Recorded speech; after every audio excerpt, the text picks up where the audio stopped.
Yesterday's election delivered few surprises, but the results still have something to say about candidates, campaigns, and communities. To help us find the way is political consultant Joyce Ferriabough Bolling. Thank you very much for being with us, Joyce. Thank you for having me, Chris, always. Before we get into the candidates, the one thing that did surprise me a little bit was how low the turnout was, 14.45%. And I look back 20 years to something comparable when Menino was unopposed, and it was higher. I know.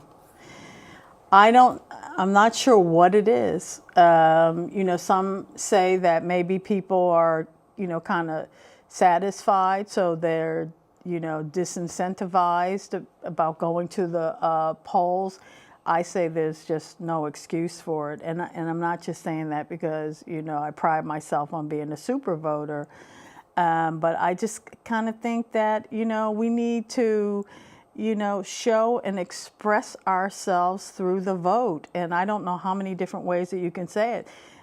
Maybe people are just satisfied. I just thought that it was just, not a good show for anyone. Well, speaking of not a good show, there was no debate in any of the major media or minor media, for that matter, for mayor. I mean, I'm sure a debate, if it had happened, Sure. no matter who got the better of it, there would have been a lot more buzz, wouldn't there?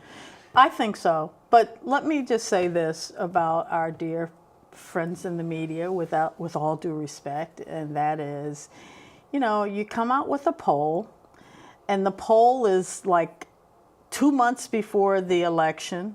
It shows that the mayor, the sitting mayor, Mayor Walsh, is, going to win it in a landslide, okay?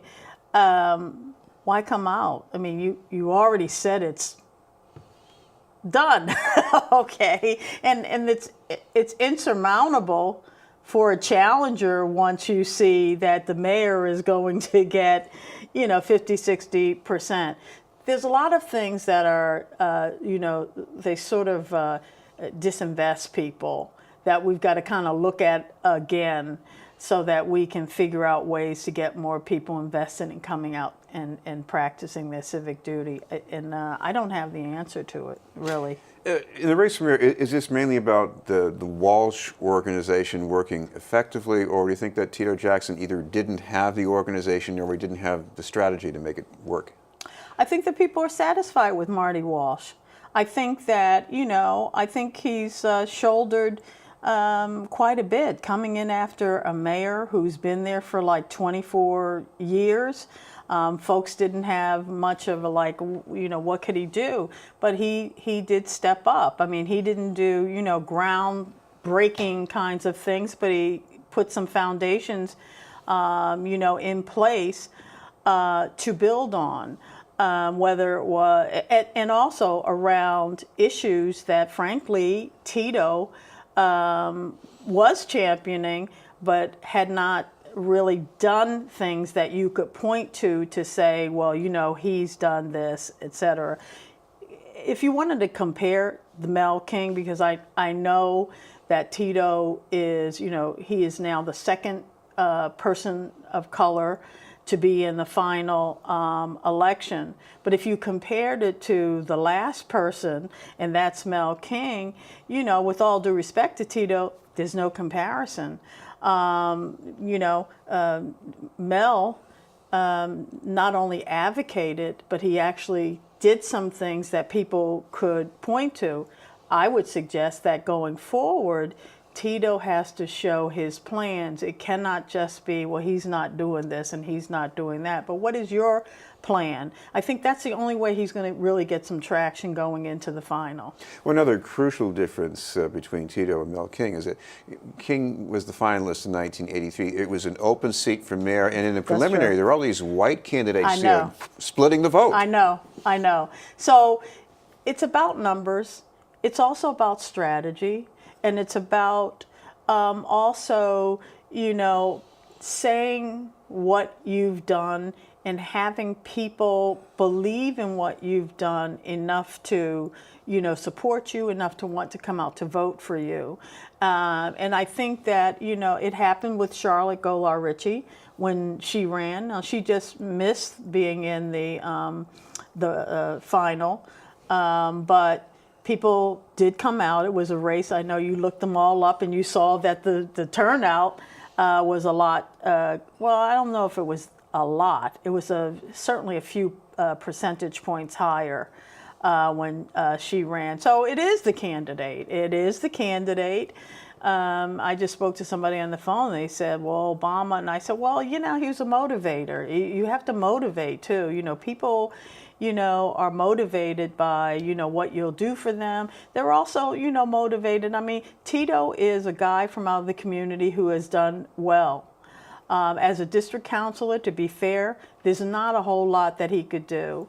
However, you know, I compare it to my husband, Bruce Bolling, who was in that same office. He was the first person in that district seat, and he did a lot with the strong mayor component. You know, he found other ways to get his stuff across. So it's ingenuity, it's the numbers, it's how, you know, your message. And I think all of those things need to come into play if he's to have any chance. But I think that people seem genuinely pleased with Marty so far. What about the race to fill Tito Jackson's seat in District 7? You've got two finalists coming up here. Yeah. Rufus Falk and Kim Janey, who got the most votes. Kim Janey's my girl, and I've worked with her. And so I know the expanse of her passion about her community. You know, her family's been here over 100 years. The Janeys are everywhere, and they're doing really great things for the community.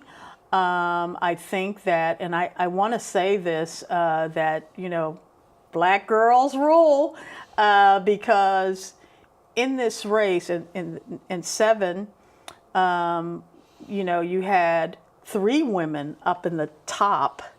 I know that Rufus came in, but you also had Dominique Williams and Dico Jabril, yes. Right, yeah. Who ran a fabulous race as far as, I mean, we thought she was going to be where Rufus was, but Rufus had China Tyler pushing him.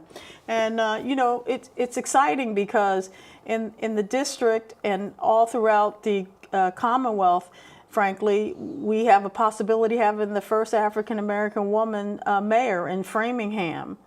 And I really do have to say a lot of people texted and were very complimentary to the Massachusetts Women's Political Caucus, who were out there pulling the votes for Spicer, for Kim, and for, you know, those races. Couldn't do them all, but those races that really needed that extra push to make a difference. So I wouldn't, you know, I'm like still in shock about Lydia Edwards. I mean, did you ever District think, 1 in East Boston. Oh my God, did you ever think, and when we grew up, it was the Italian seat, okay? Right.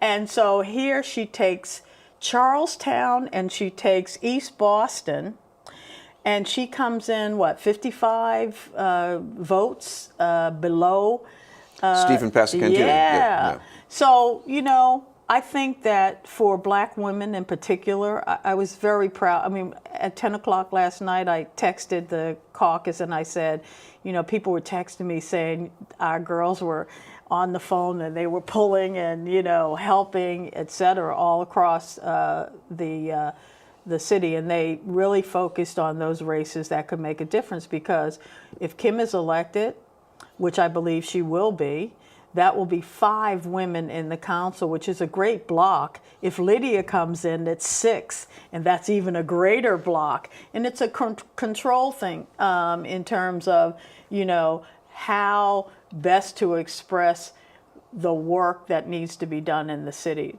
Different feel, different approach for when women are there. I have to take another look at those Charlestown figures, but in the meantime, there's one thing that made me not so surprised about Lydia Edwards coming in close second, and that's because when she ran in the special election for state senate, she carried East Boston. She did.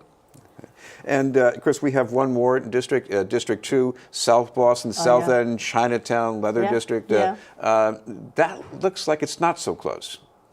Well, many people, that's the race that Suzanne Lee ran in Almost quite a while. defeated Bill Linehan. I know, in the first incumbent. one. Right, In the right. second one, she did not. I really like Eddie Flynn, and I'm not, I like his father. I think he comes from, salt of the earth. I don't know Michael Kelly, that well. And I know some people are saying, well, it's dominated by South Boston again. And he's backed by Senator Linda Dorsey-Forey, too. Michael Kelly, yeah. Michael Kelly is, Yeah. And I think Michael he brings a lot to the table. Ray Flynn and I go way back. I think that Eddie, with his background in the Marines and other things, will bring a different perspective. I wish there were a woman running in that district, though. And he has a child going to school in Chinatown. That That's didn't right. hurt I know. in Ward 3 Precinct 8. That's true. Great. Well, thank you very much, Thank you, Chris. Thanks for having me. Joyce Ferriabough. In a moment, a parent group with concerns about a plan for streamlining school enrollment.